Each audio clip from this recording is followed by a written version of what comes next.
Everybody, welcome back to our channel. और आज हम सीखने जा रहे हैं एक बहुत ही सिंपल और बहुत ही इंटरेस्टिंग टॉपिक जिसका नाम है फॉर्मेशन ऑफ अ रेनबो। तो चलिए वीडियो को शुरू करते हैं। तो आज हम देख लेते हैं कि आज हम क्या क्या समझेंगे। तो सबसे पहले हम समझ लेंगे कि रेनबोज फॉर्म कैसे होती हैं, और हम ये भी सीखेंगे कि उनमें कौन कौन सी 3 चीज़ें हैं जो इन्वॉल्व होती हैं जिसकी मदद से वो बन पाती हैं। और उनमें से एक है टोटल इंटरनल रिफ्लेक्शन। हम उसके बारे में बाकियों से थोड़ा ज़्यादा डिटेल में पढ़ेंगे, क्योंकि बाकी मैंने कुछ वीडियोस में आपको पहले ही समझा रखे हैं। और उसके बाद रेनबोज़ की शेप, रेनबोज कर्व क्यों दिखती हैं।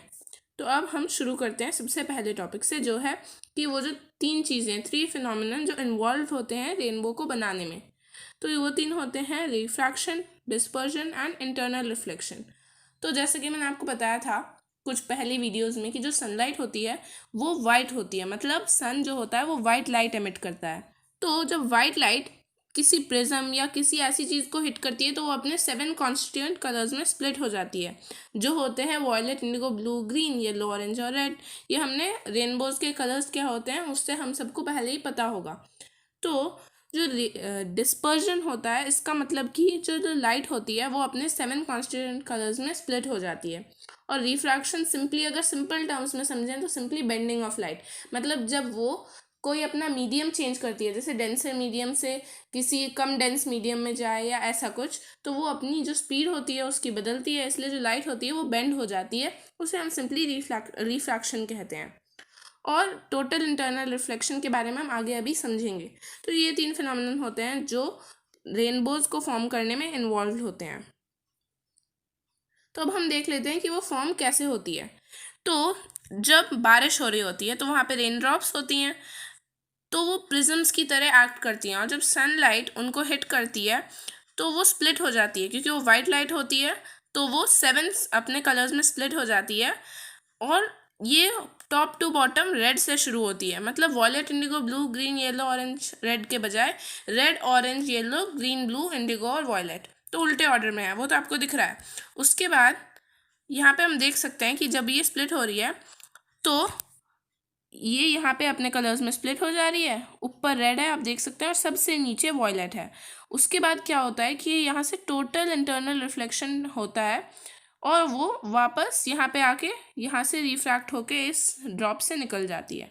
अब ये टोटल इंटरनल रिफ्लेक्शन क्या होता है हमें ये समझना है। और ये रेन ड्रॉप के इस साइड पे, इस सरफेस से हो रहा है। तो अब टोटल इंटरनल रिफ्लेक्शन क्या होता है हम समझ लेते हैं। तो टोटल इंटरनल रिफ्लेक्शन ये होता है कि सबसे पहले तो हमें ये समझना है कि वो कैसे होता है, मतलब कंडीशंस। तो इसमें जो लाइट हो रही होती है, जो लाइट रेज होती हैं, वो डेंसर मीडियम से रेयर मीडियम में जारी होनी चाहिए, मतलब ज़्यादा डेंस मीडियम से कम डेंस मीडियम में से जारी होनी चाहिए। उसके बाद दूसरी चीज़ ये है कि पहले क्रिटिकल एंगल रीच होती है लाइट, उसके बाद टोटल इंटरनल रिफ्लेक्शन होता है। तो हमें क्रिटिकल एंगल भी समझना पड़ेगा। तो हम सबसे पहले इन सब चीज़ों को एक डायग्राम की मदद से समझ लेते हैं। तो रिफ्रैक्शन का तो हमें पता है कि जब लाइट किसी डेंसर मीडियम से कम डेंस मीडियम में जाती है तो वो नॉर्मल से अवे जाती है, मतलब it bends away from the normal. तो आप देख सकते हैं ये नॉर्मल है और ये लाइट आ रही है और ये नॉर्मल से दूर जा रही है, मतलब पहले ये नॉर्मल के पास जा रही थी बट रिफ्रैक्ट होके ये नॉर्मल से दूर जा रही है। तो हमें पता है कि जब वो किसी डेंस मीडियम से कम डेंस मीडियम पे जाती है लाइट, तो वो नॉर्मल से दूर बेंड हो जाती है। तो अब अगर हम इस इंसिडेंट रे को, मतलब जो लाइट रे थी उसे हम और थोड़ा बड़ा कर दें इंसिडेंट एंगल को, कि वो जो है वो इतना नॉर्मल से बेंड अवे हो जाए कि वो वापस उसी सरफेस को ट्रेस कर ले, और जो लाइट रे है वो 90 डिग्री पे रिफ्रैक्ट हो जाए, कि वो करेक्टली सरफेस को ट्रेस करके जाने लगे, तो उसे हम कहते हैं क्रिटिकल एंगल। तो एक एंगल होता है कि हम उसे इतना बड़ा कर सकते हैं इंसिडेंट एंगल को कि वो क्रिटिकल एंगल रीच कर जाए। उसके बाद अगर हम उसे और बड़ा करें तो वो सिंपली और ज़्यादा दूर चली जाएगी नॉर्मल से, और पूरी तरीके से अंदर ही रिफ्लेक्ट हो जाएगी। तो इसे हम कहते हैं टोटल इंटरनल रिफ्लेक्शन। तो ये मैंने आपको बेसिकली सिंपल वर्ड्स में टोटल इंटरनल रिफ्लेक्शन के बारे में आपको समझा दिया है। तो अब हम देख लेते हैं एक और चीज़, कि हम देख सकते हैं ये डायग्राम मैंने आपको पहले भी दिखाया था कि वाइट सनलाइट आती है, फिर वो अपने कलर्स में स्प्लिट होती है, और उसके बाद यहाँ पे टोटल इंटरनल रिफ्लेक्शन होता है, और उसके बाद वो यहाँ पे पहुँच के इस रेन ड्रॉप से निकलते हुए रिफ्रैक्ट होके निकल जाती है। तो यहाँ पे दो चीज़ें हैं जो हमें हमें नोटिस करनी चाहिए इस डायग्राम को देख के, कि आप लोग देख सकते हैं कि जब रेन ड्रॉप से बाहर निकल रही है तो वॉयलेट ऊपर है, रेड नहीं। तो पर जब हम रेनबो को देखते हैं तो रेड ऊपर होता है पर वॉयलेट नीचे। बट आप निकलते हुए देख सकते हैं कि यहाँ पे उल्टा हो रहा है, वॉयलेट ऊपर है और रेड नीचे। तो अब ये एक चीज़ है जो हमने नोटिस की, जो ऑर्डर है जो रेनबो दिखती है उससे यहाँ पे रिवर्स है ऑर्डर। तो हमें ये समझना है। और आप देख सकते हैं कि यहाँ पे निकलते हुए ये भी लग रहा है कि जो लाइट है वो लीनियर वे में निकल रही है, मतलब सीधी सीधी निकल रही है, ये हमें कर्व्ड नहीं लग रही। तो रेनबोज कर्व्ड क्यों बनती हैं? तो अब हमें सिंपली ये दोनों चीज़ें समझनी है। तो सबसे पहले हम ये समझ लेते हैं कि जो ऑर्डर है वो इन्वर्टेड क्यों है, मतलब वॉयलेट ऊपर और रेड नीचे क्यों है, जबकि रेड ऊपर होता है रेनबो में और वॉयलेट नीचे। तो ये है ये एक्सप्लेनेशन कि हमें वॉयलेट ऊपर जब निकलता है तो रेड ऊपर क्यों दिखता है। तो इसका एक बहुत ही बेसिक सा एक्सप्लेनेशन है कि जब वो निकलती है रेन ड्रॉप से तो जो ऊपर वाली रेन ड्रॉप्स होती हैं तो उनमें से जो वॉयलेट ऊपर निकलता है वो तो हमारी साइड से बहुत ऊपर निकल जाता है, तो हमें नीचे वाला ही दिखता है। और सबसे नीचे रेड होता है तो हमें सबसे पहले रेड दिखता है। और जो नीचे वाली होती हैं उनमें सबसे ऊपर वॉयलेट होता है और सबसे नीचे रेड। तो जो नीचे वाली रेज होती हैं वो तो निकल जाती हैं हमारी साइड से नीचे, और जो ऊपर वाली होती है वो हमें दिख जाती है और सबसे ऊपर होता है वॉयलेट। तो इसलिए जो ऊपर वाली रेज होती हैं, जो ऊपर वाले कलर्स जैसे वॉयलेट, इंडिगो, ये सब बहुत ऊपर निकल जाते हैं और हमें सिर्फ रेड दिखता है ऊपर वाली रेन ड्रॉप से, और नीचे वाली से हमें सिर्फ वॉयलेट दिखता है। तो इसलिए ऑर्डर पूरी तरीके से इन्वर्ट हो जाता है। अब हम इसे एक डायग्राम की मदद से समझ लेते हैं ताकि ये थोड़ा और सिंपल हो जाए। तो यहाँ पे आप देख सकते हैं सनलाइट जो होता है वो वाइट लाइट एमिट करता है, तो ये एक एरो से रिप्रेजेंटेड है। फिर वो अंदर जाती है और यहाँ पे टोटल इंटरनल रिफ्लेक्शन होता है। और उसके बाद जो ये होती है ऊपर सबसे आप देख सकते हैं वॉयलेट निकल रही है और सबसे नीचे रेड। बट आप देख सकते हैं, समझ लीजिए ये हम हैं या ये कोई भी पर्सन है, तो रेड जो होती है वो हमें दिख जाती है और बाकी सब हमारी साइड से ज़्यादा ऊपर चली जाती है तो वो हमें दिखती ही नहीं है। और वैसे ही यहाँ पे नीचे वाली रेन ड्रॉप्स के लिए देखें तो यहाँ पे रेड वाली और वॉयलेट के नीचे वाली बहुत नीचे चली जाती हैं और हमें से वॉयलेट दिखती है।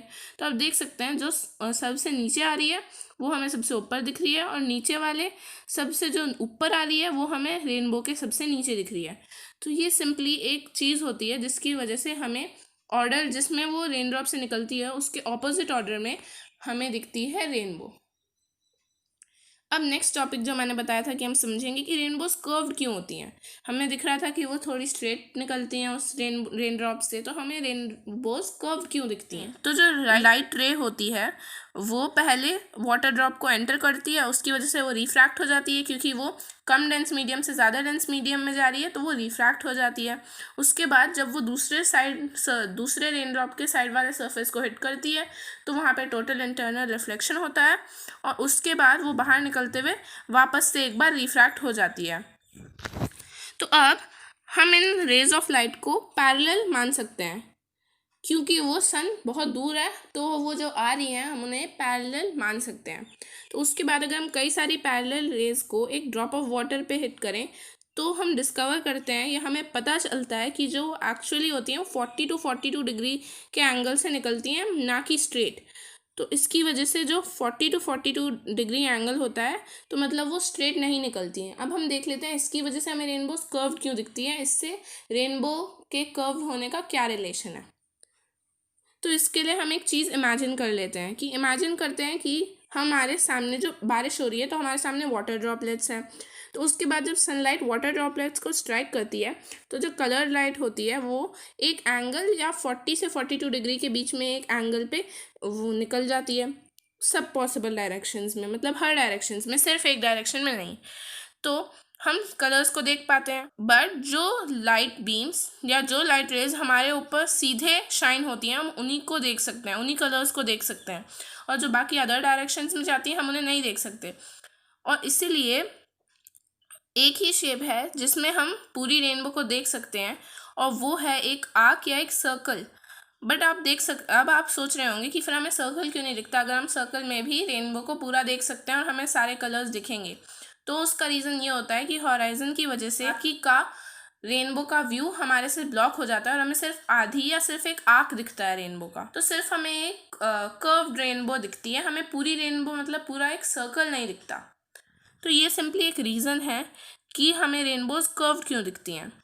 तो अब अगर हम इस टॉपिक को कि वो कर्व्ड क्यों होता है बस एक सिंपल समरी में समझें तो ये होता है कि वो एक 40 to 42 डिग्री के एंगल से निकलती हैं हर पॉसिबल डायरेक्शन में वाटर ड्रॉपलेट्स से। तो अगर हमें उन सारे कलर्स को देखना है तो हमारे ऊपर डायरेक्टली शाइन होनी चाहिए प्रॉपर एंगल पे, हमसे भी और सन से भी।